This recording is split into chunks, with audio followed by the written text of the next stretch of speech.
सोचिए, अगर हर जिले की शिक्षा व्यवस्था के लिए एक लाइट हाउस हो, एक प्रकाश स्तंभ, तो उसका काम क्या होगा? एक दिलचस्प ख्याल है। शायद शिक्षकों को रास्ता दिखाना, नए आइडियाज की रोशनी देना और अकादमिक समंदर में एक मजबूत लंगर की तरह काम करना।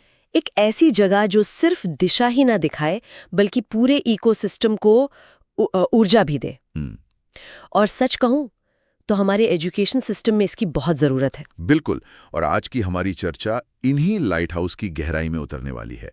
हम बात कर रहे हैं जिला शिक्षा एवं प्रशिक्षण संस्थान यानी डाइट की। डाइट? हाँ, हमें जो दस्तावेज मिले हैं उनके आधार पर हम ये समझने की कोशिश करेंगे कि ये संस्थान आखिर हैं क्या, इन्हें बनाने का आइडिया कहाँ से आया, ये काम कैसे करते हैं और अब जो ये नया बदलाव आ रहा है। हाँ, राष्ट्रीय शिक्षा नीति 2020 के बाद इनकी भूमिका में इतना बड़ा बदलाव क्यों लाया जा रहा है, खासकर राजस्थान के संदर्भ में। और ये एक बहुत ही जरूरी बातचीत है, क्योंकि हम सब अच्छी शिक्षा की बात तो करते हैं, लेकिन अक्सर उस मैकेनिज्म को भूल जाते हैं जो शिक्षकों को तैयार करता है।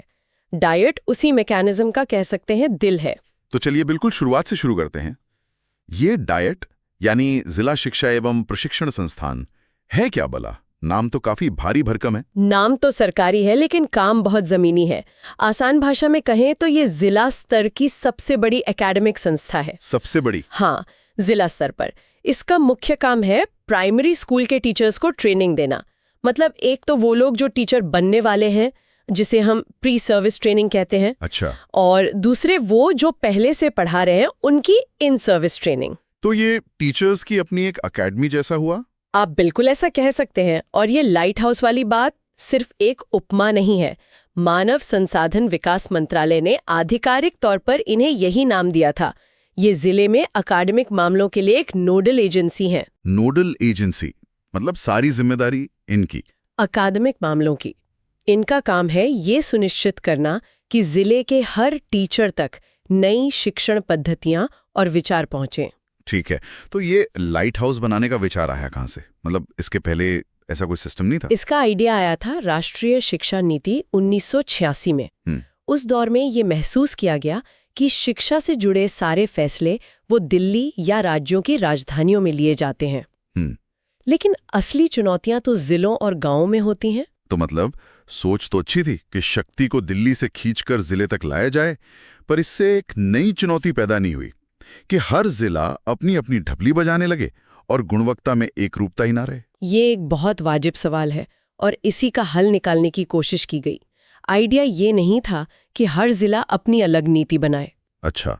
बल्कि ये था कि राष्ट्रीय नीतियों को जिले की स्थानीय जरूरतों के हिसाब से लागू करने के लिए एक मजबूत संस्था हो। समझ गया। और इसी सोच को हकीकत में बदलने के लिए 1987 में एक प्रोग्राम ऑफ एक्शन के तहत देश भर में चरणबद्ध तरीके से डाइट की स्थापना शुरू की गई। ओके। और इसी के साथ माध्यमिक शिक्षा के लिए CTE यानी कॉलेज ऑफ टीचर एजुकेशन और IASE यानी institute of advance study in education भी बनाए गए। और राजस्थान में ये कब और कैसे हुआ? मैं यहाँ हमारे दस्तावेजों को देख रहा हूँ और यहाँ कुछ कंफ्यूजन लग रहा है। हाँ, एक जगह लिखा है कि राजस्थान में डाइट 1995-96 में 2 चरणों में बने।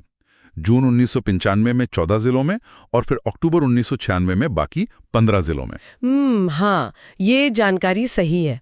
पर यहीं एक और टेबल है जो कुछ और कहानी बता रही है। इसमें तो 1987-88 से ही डाइट की स्थापना के चरण दिखाए गए हैं। अच्छा। हाँ, पहले चरण में जैसलमेर, जोधपुर, अलवर जैसे 9 जिले हैं और दूसरे चरण में जो कि 1989 का है, उसमें बीकानेर, नागौर, पाली जैसे 9 और जिले। तो सच क्या है? क्या ये कोई गलती है? नहीं, ये गलती नहीं है, बल्कि कह सकते हैं कि सरकारी कामकाज की एक परत है। ऐसा अक्सर होता है। मतलब? देखिए, 1987-88 में केंद्र सरकार की योजना के तहत सैद्धांतिक मंजूरी और स्थापना की प्रक्रिया शुरू हो गई थी, लेकिन किसी संस्थान को पूरी तरह से फंक्शनल होने में टाइम तो लगता है। बिल्कुल, बिल्डिंग बनने से लेकर स्टाफ की नियुक्ति तक काफी समय लगता है। तो जो 1995-96 की तारीखें हैं, वो शायद तब की हैं जब इन संस्थानों ने पूरी क्षमता के साथ काम करना शुरू कर दिया था। अच्छा। तो दोनों ही तारीखें अपनी अपनी जगह सही हैं, वो बस कहानी के दो अलग अलग हिस्से बयां कर रही हैं। अच्छा, तो ये एक लंबी प्रक्रिया थी जो 80 के दशक के अंत में शुरू होकर 90 के दशक के मध्य तक चली। ठीक है, तो कागज पर एक संस्था बनाना एक बात है और उसका रोजमर्रा का कामकाज बिल्कुल दूसरी। एक डाइट के अंदर असल में होता क्या है? डाइट का जो प्रमुख होता है वो प्राचार्य होता है और उसका पद DEO यानी जिला शिक्षा अधिकारी के बराबर का होता है। ओके। उनके नीचे एकेडमिक स्टाफ होता है, जैसे उप प्राचार्य, सीनियर लेक्चरर और लेक्चरर, जो ट्रेनिंग और रिसर्च का काम देखते हैं। और दस्तावेजों में इसके 7 विभागों का जिक्र है। 7 विभाग ये तो काफी ब्यूरोक्रेटिक लगता है। हाँ, है तो 7, पर इनको ना हम 3 बड़े हिस्सों में देख सकते हैं समझने के लिए। अच्छा, वो कैसे? देखिए, पहला हिस्सा है नए टीचर तैयार करना। ये काम है PSTA यानी सेवा पूर्व शिक्षक शिक्षा प्रभाग का।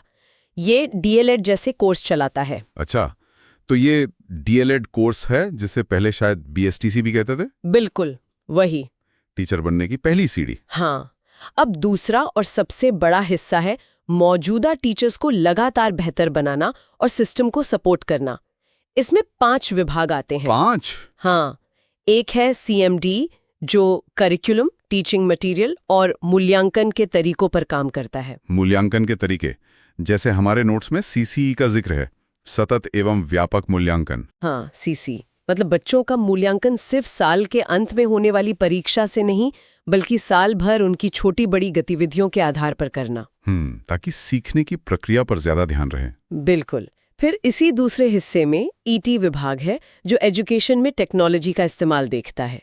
WE विभाग है जो वर्क एक्सपीरियंस यानी बच्चों को कला, संगीत, क्राफ्ट जैसी चीजों से जोड़ता है। अच्छा। फिर IFEC विभाग है जो जिले के स्कूलों से सीधे जुड़कर नए नए प्रयोग करता है।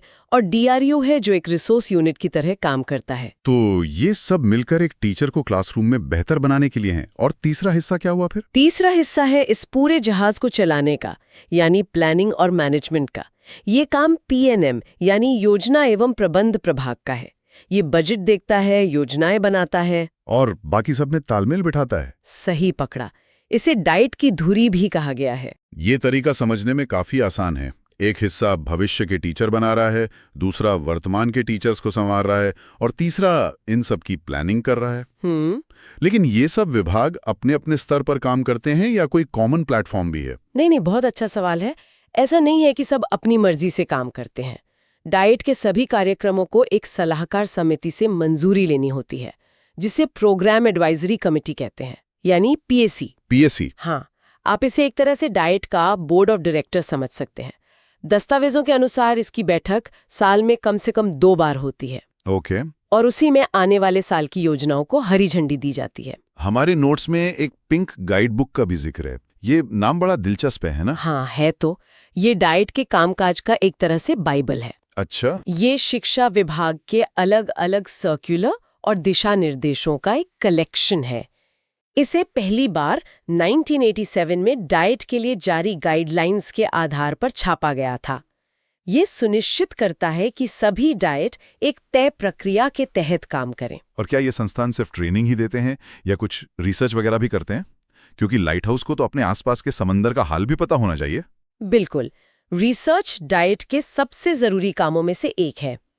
ISEC विभाग के तहत एक्शन रिसर्च, सर्वे और केस स्टडी किए जाते हैं। किस तरह के? मकसद होता है जिले की स्थानीय शैक्षिक समस्याओं को समझना, जैसे किसी खास ब्लॉक में बच्चे स्कूल क्यों छोड़ रहे हैं या गणित सिखाने का कौन सा तरीका ज्यादा कारगर है। इसके अलावा कई डाइट अपनी पत्रिकाएं भी निकालते हैं। यहाँ से बात बहुत दिलचस्प हो जाती है।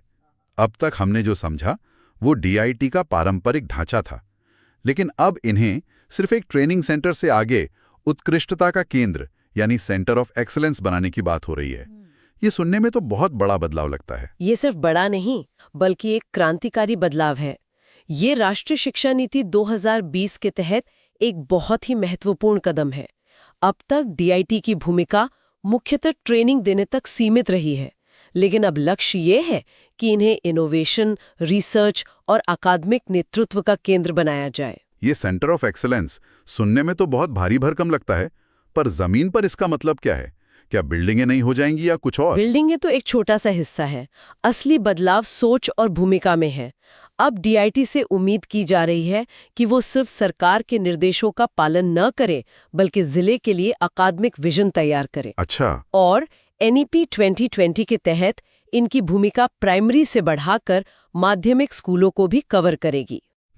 मतलब अब सेकेंडरी स्कूल टीचर्स भी इनके दायरे में आएंगे। हाँ, ये शिक्षकों को सिर्फ क्या पढ़ाना है ये नहीं बताएगा, बल्कि कैसे बेहतर पढ़ाना है इसके लिए उन्हें तैयार करेगा, उन्हें मेंटर करेगा।